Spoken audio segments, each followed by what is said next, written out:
मैं मीडिया का सुन रहा था कि मीडिया कह रही है कि भाई बहन जी ने 17 सीटों पे वोट अलायंस का नुकसान पहुंचा दिया। मैंने सुना चल रहा है वो। ये मीडिया का बहुत दोहरा चरित्र है। मीडिया की हैसियत हो तो वो अलायंस से पूछे कि जब बहन जी ने उनको मना कर दिया था कि हम आपके साथ हैं, तो उन्होंने इसका अल्टरनेट क्या किया? तो जितनी जान हमें हराने के लिए भाजपा लगे उतनी अलायंस से भी लगाई, तो हमारा कौन हितैषी हुआ? तो इसका मतलब स्पष्ट है कि वो अपनी पार्टी को बचाने के लिए काम कर रहे हैं, हम अपने समाज को जिंदा रखने के लिए काम कर रहे हैं। सीतापुर में आकाश आनंद एक भाषण दिया बीजेपी को लेकर, उनके खिलाफ एफआईआर दर्ज हुई। उसके बाद आपने कहा कि नकल के लिए भी अक्ल की जरूरत पड़ती है। अब जबरदस्ती उनसे जोड़ रहे हैं। नहीं, आपने टिप्पणी की थी। छोड़िए, हम भाइयों में क्यों झगड़ा लगाना चाहते हैं? नहीं, झगड़ा नहीं लगा। आज विपक्ष मजबूत है ना, तो ये अम्बेडकर वादे को तो धन्यवाद किया किसी इन दलों ने, इंडिया अलायंस के दलों ने अम्बेडकर वादे को धन्यवाद किया। जब आकाश आनंद नगीना पहुंचे तो वहाँ आपसे संबंधित सवाल हुआ, तो उन्होंने कहा कि कौन चंद्रशेखर है ना, मैं किसी चंद्रशेखर को नहीं जानता। जिसने समाज के लिए गोली खाई हो, जान की बाजी लगा दी, उसको समाज जानता है। समाज ने यही साबित किया कि अगर तुम लोग नहीं जानते तो समाज तो जानते हैं ना। ठीक है, तुम जाओ मौज करो। मैं अभी वेस्टर्न कोर्ट के भीतर हूँ। यहाँ पर जो नए सांसद चुनकर आए हैं उनको जगह दी गई है, फ्लैट दिए गए हैं। हम यहाँ पर चंद्रशेखर आज़ाद से बात करेंगे, जो अभी नगीना से सांसद चुनकर आए हैं। करीब 1.5 लाख वोटों से ज़्यादा से वो मतों से जीते हैं। हम उनसे जानने की कोशिश करेंगे कि ये कितना चुनौतीपूर्ण रहा उनके लिए, और क्या आगे उनकी क्या तैयारियां हैं, क्या वो लोग बीएसपी पर उनका क्या कहना है, आकाश आनंद पर क्या कहना है। ऐसे तमाम सवाल हैं जो हम उनसे करने वाले हैं। चंद्रशेखर भाई, ये बताइए कि आपके इस गेट के बाहर जो तमाम भीड़ है, ये आपके दरवाजे पे क्यों है? देखिए, सांसद तो 543 बने हैं भारत की लोकसभा में। 1-2 पहले ही बन गए थे जिनके खिलाफ कोई लड़ा नहीं, और बाकी सब चुनाव लड़के बने। लेकिन ये जो किरदार है, इसके पीछे एक बहुत बड़ा संगठन है। भीम आर्मी नाम का एक ऐसा संगठन जो कमजोरों, हक वंचित समाज के लोगों, किसानों, मजदूरों, महिलाओं का सुरक्षा कवच बनकर, संविधान का सुरक्षा कवच बनकर पिछले निरंतर 10 साल से भारत की हक वंचित समाज की जनता की सेवा कर रहा है। और आजाद समाज पार्टी का भी एक बड़ा संगठन है उसके सहयोग में, जो मध्य प्रदेश में, राजस्थान में, बिहार में, झारखंड में, उड़ीसा में, छत्तीसगढ़ में, दिल्ली में, हरियाणा में, पंजाब में, उत्तराखंड में, यूपी में एक अपना मजबूत हस्तक्षेप रखता है राजनीति में। तो यहाँ एक सांसद नहीं बना, यहाँ एक उम्मीद है। और आप भरोसा करोगे, देश का कोई ऐसा स्टेट नहीं जहाँ से मुझे 100-200 कॉल्स नहीं हो बहुत इंपोर्टेंट लोगों की, कि अब हमें भरोसा है कि अब बाबा साहब अम्बेडकर काशीराम जी के मिशन को चलाने के लिए अब आप आगे हो, अब हम चैन से सो सकते हैं। क्योंकि पिछले लंबे समय से हमारी नींद उजड़ी हुई है।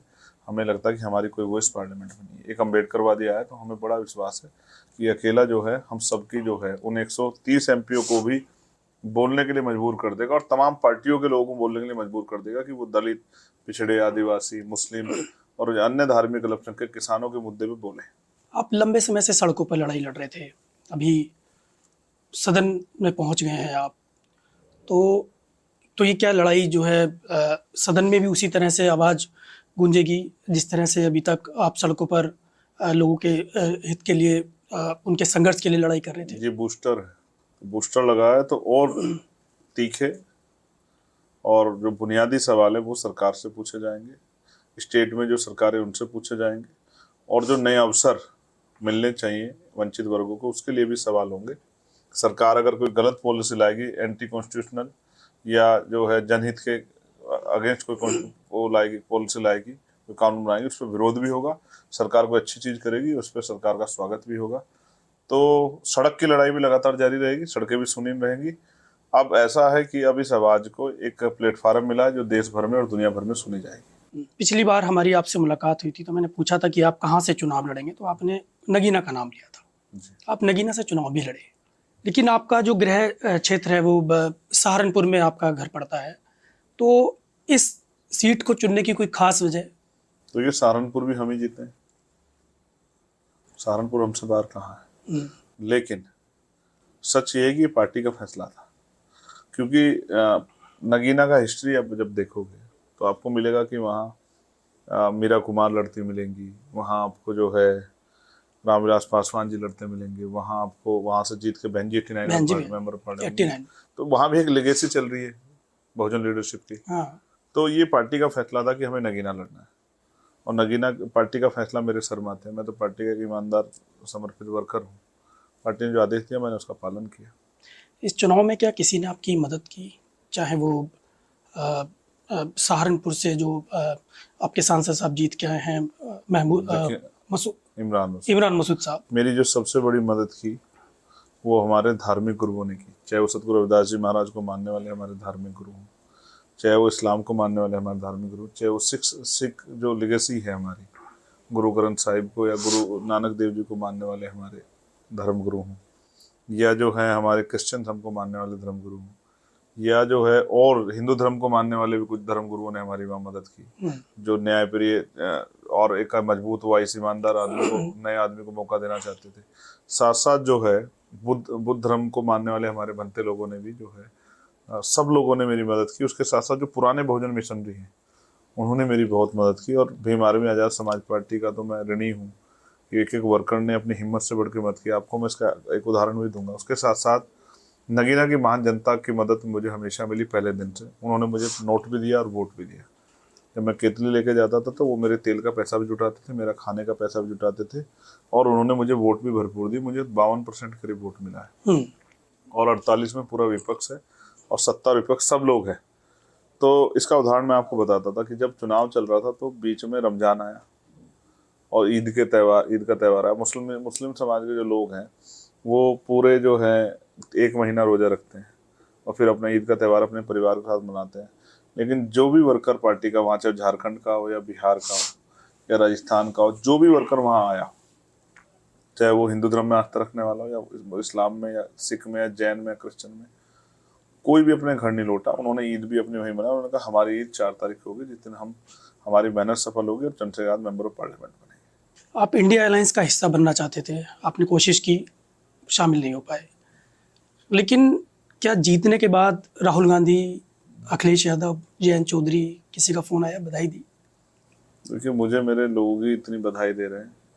और मैं दूसरी बात स्पष्ट कर दूं कि मैं बनना चाहता था, ये मेरी इच्छा थी, उनकी इच्छा नहीं थी।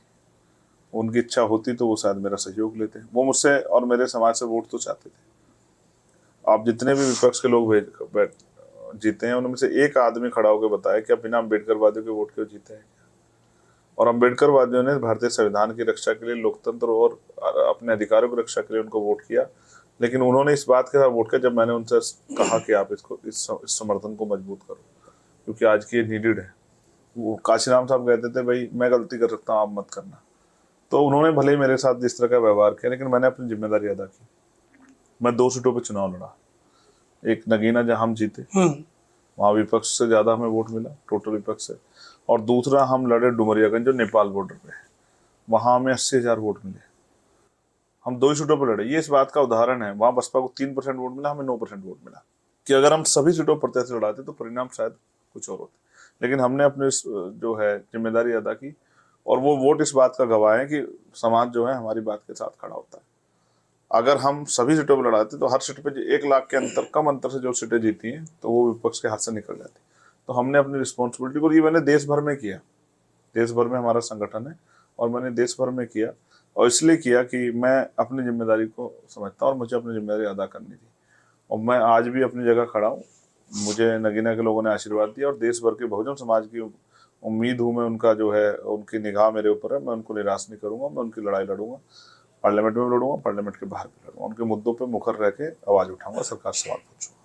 आगे कितनी बड़ी चुनौती देखते हैं, क्योंकि एक तरफ बहुजन समाज पार्टी है, आप भी बहुजन दल है आपका, तो जैसे बहन जी हैं, पूरा उनका एक संगठन है, कैडर है, काशीराम साहब की पूरी लेगेसी है, लेकिन आपका नया संगठन है, तो मतलब कैसे आपको लगता है कि आप उनको पार पा पाएंगे या किससे अपना मेरा मुकाबला? विवाद ही नहीं है ना।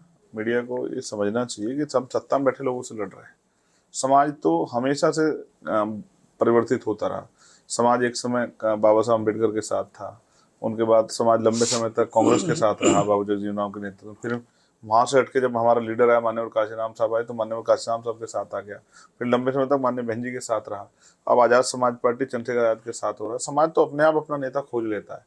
आप जिनकी बात कर रहे हैं, देखिए बहन जी हमारी बड़ी नेता है और बहन जी महापुरुषों श्रेणी में आती है। उनका वो भी, इनके मन में भी इच्छा है कि भाई बहुत सारा काम अभी अधूरा है, अभी बुनियादी सुविधा भी लोगों तक नहीं पहुंची है। और जो अधिकारी कर्मचारी बन गए उनका भी शोषण हो रहा है। जो स्कूलों में बच्चे पढ़ रहे हैं, यूनिवर्सिटियों में और इंस्टीट्यूशन में पढ़ रहे हैं, उनको भी कास्ट एट्रोसिटी का शिकार होना पड़ रहा है। तो बहन जी भी इस बात समझती है, हमारा आरक्षण भी पूरा नहीं हो रहा है। और जो है जिस तरह घोटाले हो रहे हैं, 69 शिक्षक भर्ती में हुआ, अब नीट में हुआ, तो बहन जी भी इस बात को समझती है, सभी समझते हैं और मैं भी इस बात को समझता हूँ, समाज भी समझता है, समाज समझदार है। हमें डुमरियागंज में जो 80,000 वोट मिला वो ऐसा वोट है, इसका मतलब वो किसी परिस्थिति में किसी के साथ नहीं जाने वाला, वो हमारा वोट है। इस बात को मैं इसलिए स्पष्ट कर रहा हूँ कि आपको समझ आए कि वो हर सीट पे हमें ही मिलता अगर हम लड़ते। तो अगर इतना इतना वोट मिलता तो क्या होता। तो मैं, हमारी लड़ाई बहन जी से है ही नहीं। बहन जी हमारी नेता है और बहन जी का आशीर्वाद हमें सदैव मिलता रहा। अब उस काम को जो अधूरा रह गया महापुरुषों का, उसको पूरा करना है। वो बहन जी के जरिए उस दल से हो या आजाद समाज पार्टी के जरिए इस दल से हो, तो वो दल के जरिए हो। क्योंकि देखो हम मूवमेंट का काम कर रहे हैं, मूवमेंट में व्यक्ति विशेष नहीं है, विचारधारा विशेष है। व्यक्ति तो आते रहेंगे जाते रहेंगे, कल मैं भी नहीं रहूंगा, कह रहा था मैं परमानेंट हूँ, लेकिन विचारधारा जिंदा रहना चाहिए।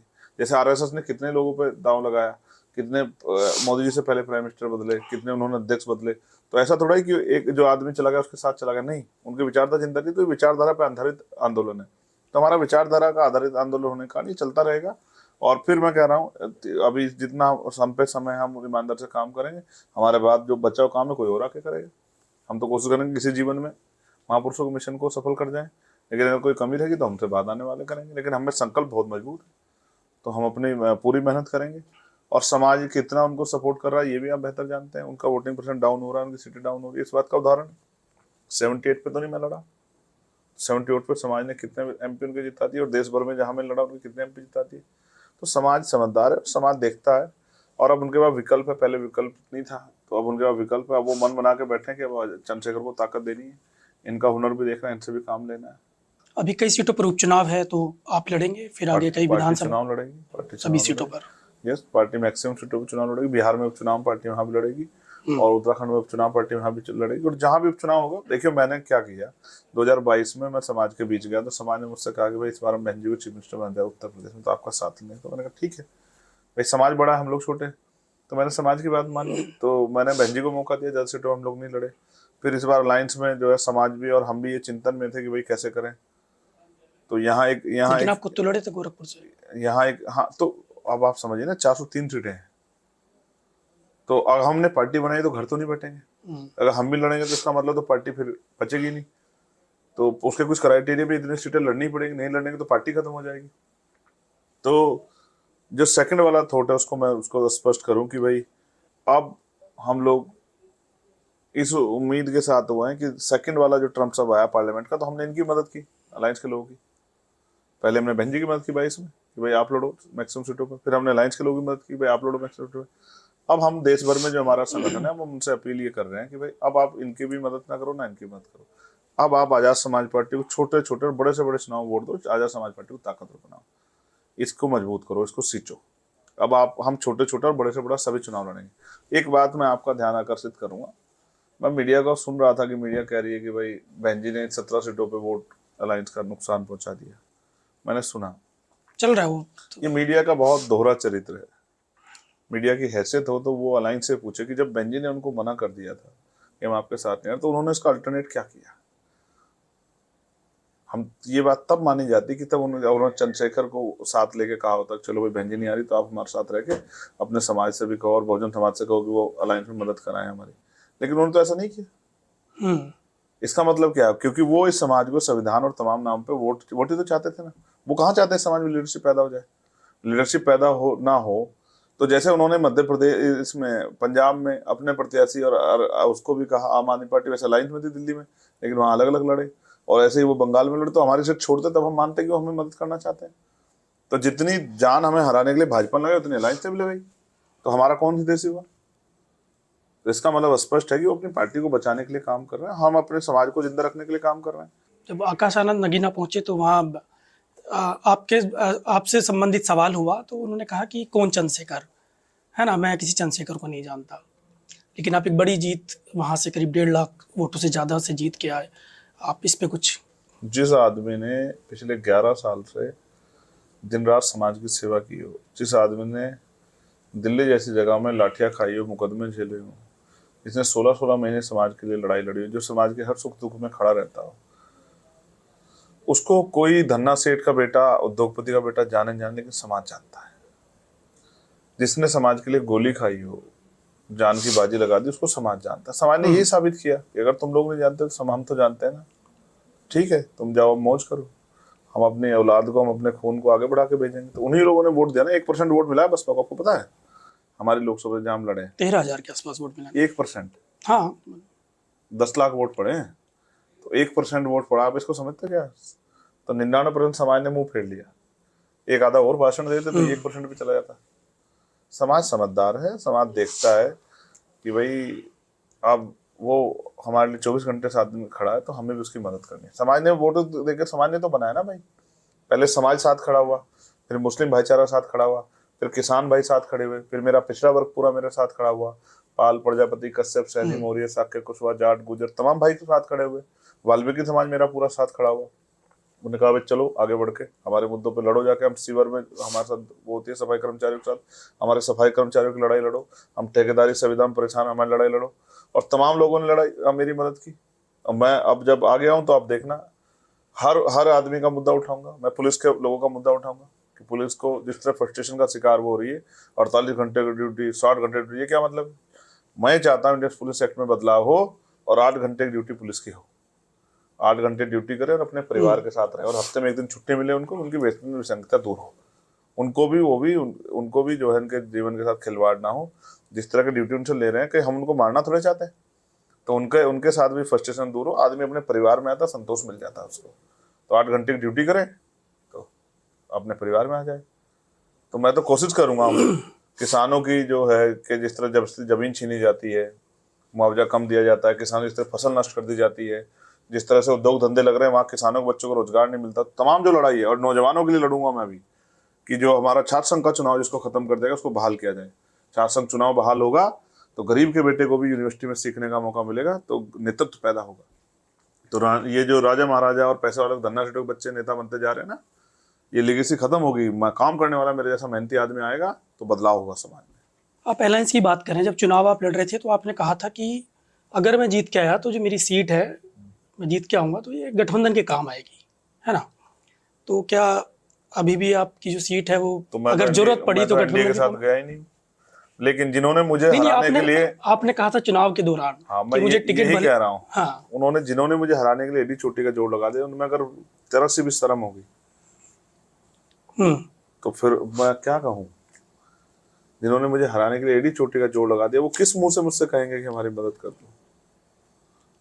लेकिन हम तो फिर भी दयावान हैं, बुद्ध को मानने वाले हैं, सतगुरु रविदास जी को हम तो माफ करने को बहुत अच्छा समझते हैं। लेकिन मैं आपसे फिर कहना चाहता हूँ, आप इस बात को समझिए कि पूरे जोड़ लगाए गए कि चंद्रशेखर आजाद कामयाब ना हो, लेकिन कुदरत का आशीर्वाद, प्रकृति का आशीर्वाद मेरे साथ था, और हमारे संतों गुरु महान पुरुषों का और हमारी माओ का आशीर्वाद हमारे साथ था।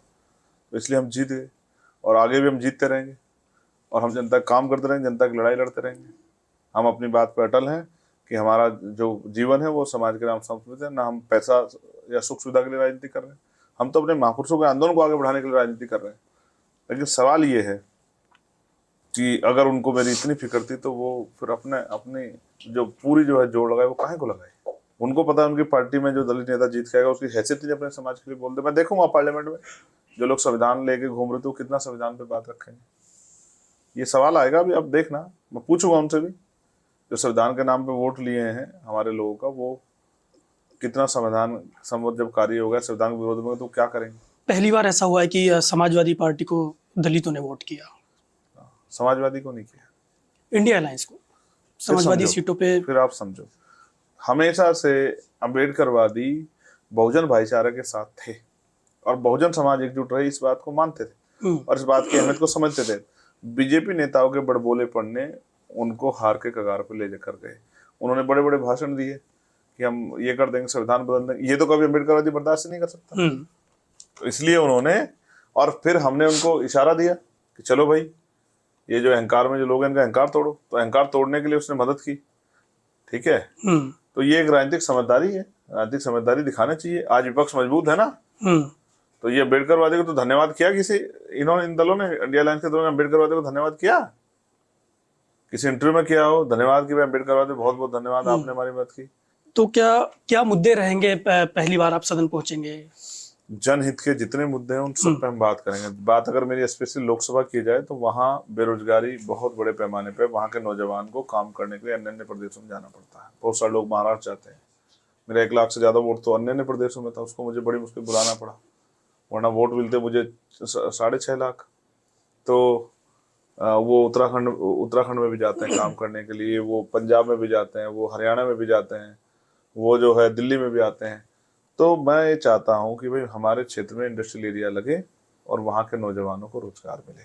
वहाँ बाढ़ की बहुत बड़ी समस्या है, तो बाढ़ से वहाँ के किसानों को, उनकी फसल पूरी जमींदोज हो जाती है, तो उनके किसानों को बाढ़ से निजात मिले।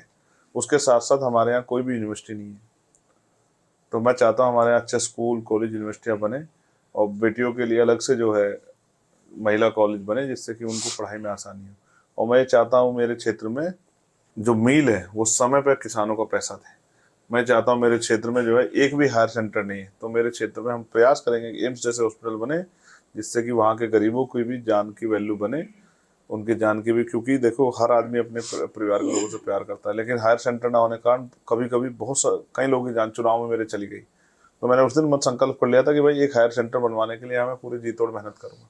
मैं चाहता हूँ कि वहाँ स्पोर्ट कॉलेज या स्पोर्ट यूनिवर्सिटी बने, मेरे यहाँ एक इंटरनेशनल स्टेडियम बने, जिससे कि वहाँ रोजगार पैदा हो। पर्यटन के क्षेत्र में गंगा है, वहाँ पर गंगा के साथ बहुत बड़ा पर्यटन का क्षेत्र बन सकता है, बिहार के लोगों ने करके दिखाया। तो मेरा प्रयास रहेगा कि ज़्यादा से ज़्यादा जो जीवन में उनके खुशहाल है, कुटीर उद्योग लगे, जो महिलाओं को रोजगार मिले। तो मैं पूरी कोशिश करूंगा कि अपने लोकसभा क्षेत्र को अपना इतना सुंदर और उसको जो है सुसज्जित कराऊं कि पूरे भारत में अगर जब लोकसभा क्षेत्र की बात हो 5 साल कार्यकाल में, तो ये नोटिस किया जाए कि भाई नगीना को ने बहुत तरक्की की है, जनता का नहीं काम किया। अगर जनता का ही काम है वो। और अगर राष्ट्रीय स्तर पे कहा जाए तो बेरोजगारी राष्ट्रीय स्तर पे बहुत बड़ा मुद्दा है, महंगाई राष्ट्रीय स्तर पे बहुत बड़ा मुद्दा है। उसके साथ साथ जैसे मैंने कहा, पुलिस को लेकर मेरा ये प्रायोरिटी रहेगी कि पुलिस के लोगों को 8 घंटे की ड्यूटी मिले और 1 दिन की छुट्टी मिले और वेतन विसंगतियां उनकी दूर। उसके साथ जो अर्धसैनिक बल है उनको भी उनकी वेतन विसंगतता दूर हो।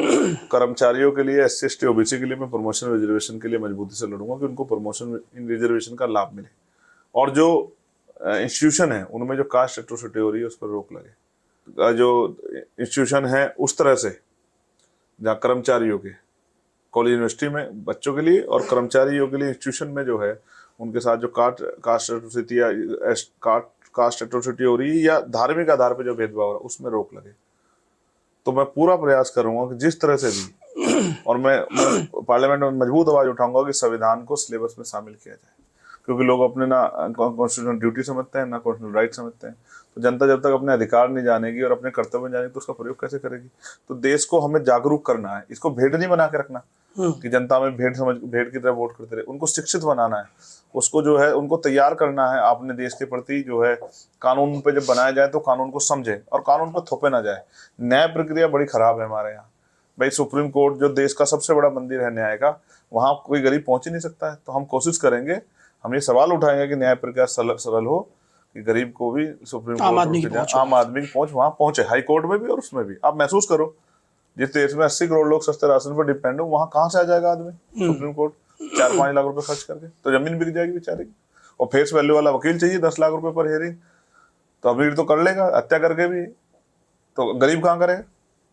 तो बहुत सारी चीजें हैं जिन पर काम होना चाहिए। मैं चाहता हूँ समान शिक्षा इस देश में लागू, चाहे वो मजदूर का बेटा हो, चाहे वो उद्योगपति का बेटा हो, चाहे नेता का बेटा हो, चाहे अधिकारी कर्मचारी का बेटा हो, सब जो है मुफ्त में जो है पढ़ाई करो और अपने पैरों पर खड़े हो। बाद में उनका भविष्य जो है उज्जवल हो, इसके लिए मेरी मंगल कामना। कम से कम ये लाइन तो खत्म करो कि अमीरों के लिए प्राइवेट स्कूल, गरीबों के लिए सरकारी स्कूल। और फिर अगर सोचो सरकारी में ना MBBS में ना है आपका नंबर, तो कहाँ से लाओगे? नीट का मामला देखो कितना स्ट्रांगली चल रहा है। तो और पेपर भर्ती लीक हो जाते हैं सब। और मेरी इच्छा है कि चिकित्सा के आधार पर भी इस तरह से काम हो कि गरीबों को भी बेहतर से बेहतर इलाज सस्ते दाम मिले। इसके लिए सरकार इसको सरल किया जाए, इसके लिए भी हम लोग आवाज उठाएंगे। बहुत कुछ नया होगा, आप देखना, आपको अच्छा लगेगा। सीतापुर में आकाश आनंद एक भाषण दिया बीजेपी को लेकर, उनके खिलाफ FIR दर्ज हुई। उसके बाद आपने कहा कि नकल के लिए भी अक्ल की जरूरत पड़ती है। अब जबरदस्ती उनसे जोड़ रहे हैं, नहीं, आप नहीं, आपने ये टिप्पणी की थी। हम आपको दिए नहीं इंटरव्यू? नहीं, हमें नहीं दिए थे, किसी को दिए थे। छोड़िए, हम भाइयों में क्यों झगड़ा लगाना चाहते? नहीं, झगड़ा नहीं, छोटे भाई हैं। हम उनको रिक्वेस्ट करेंगे कि उनको मिशन का काम सीखना है तो भीमार में ज्वाइन कर लें। भीमार में ज्वाइन कर लेंगे तो सीखेंगे किस तरह से अन्याय के खिलाफ लड़ा जाता है। और जब आप अन्याय के खिलाफ लड़ते हैं तो मुकदमे आपको सरकार की तरफ से गिफ्ट में मिलते हैं। जब आप सच बात कहते हैं वो तीर की तरह चुभती है तो सरकार मुकदमे लगाती है। तो उनको एहसास हुआ होगा जो उन पर जो मुकदमा और उनके 30-35 साल पे लगा वो बोलने पे लग गया। हम तो लड़ते हैं समाज के लिए जाके। तो किसी पे आरोप लगाना, किसी के संघर्ष को गाली देना आसान है, लेकिन संघर्ष करना पीठ पे, अभी तो मुकदमा ही लगे, हम तो पीठ पे लाठियां खाए, गोली खाए, हम तो दांत तोड़वा लिए, हमारे रीढ़ की हड्डी तोड़ दी, हमारे पैरों के नखून खींच लिए, तो हम तो खूब जुर्म सह के आए। हाँ। तो जिसको जो सहता है उसी को पता होता है। तो हम तो छोटे भाई हम कहेंगे बीमार में ज्वाइन करें और सीखें मिशन को, और मिशन को सीख के मिशन का काम करें। और फिर जरूरी नहीं कि बहुत बड़े पद पर बैठना कोई जरूरी है, तो सामान्य कार्यकर्ता सीखें और बड़े नेता बने भीम आर्मी के जरिए। ऐसी मैं उनके भविष्य के लिए मंगल कामनाएं करता हूँ। नगीना के सांसद चंद्रशेखर आज़ाद थे हमारे साथ, जिन्होंने तमाम सवालों के जवाब दिए। उन्होंने BSP, Akash Anand, Akhilesh Yadav, India alliance, BJP सबसे जुड़े सवालों का जवाब दिया। और अभी तक जिस तरह वो सड़कों पर दिखाई देते थे, जिस तरह लोगों के हकों के लिए बात रखते थे, चाहे वो खासतौर से बहुजन समाज के लिए सड़कों पर संघर्ष करते हुए दिखाई देते थे, अब ये देखने वाली बात होगी क्या चंद्रशेखर आज़ाद इसी तरह सदन में भी अपनी बात रखेंगे। उनके लिए क्या उनका संघर्ष जो चल रहा था वो जारी रहेगा। आपको उन मीडिया संस्थानों को समर्थन देना होगा जो सरकारी विज्ञापनों पर निर्भर नहीं है। न्यूज लॉन्ड्री ऐसा ही मीडिया प्लेटफॉर्म है। हम किसी से विज्ञापन नहीं लेते। न्यूज लॉन्ड्री को सब्सक्राइब करने के लिए newslaundry.com/subscription पर जाएं और अपने मन मुताबिक राशि चुनें। न्यूज लॉन्ड्री को सब्सक्राइब करें और गर्व से कहें, मेरे खर्च पर आजाद हैं खबरें।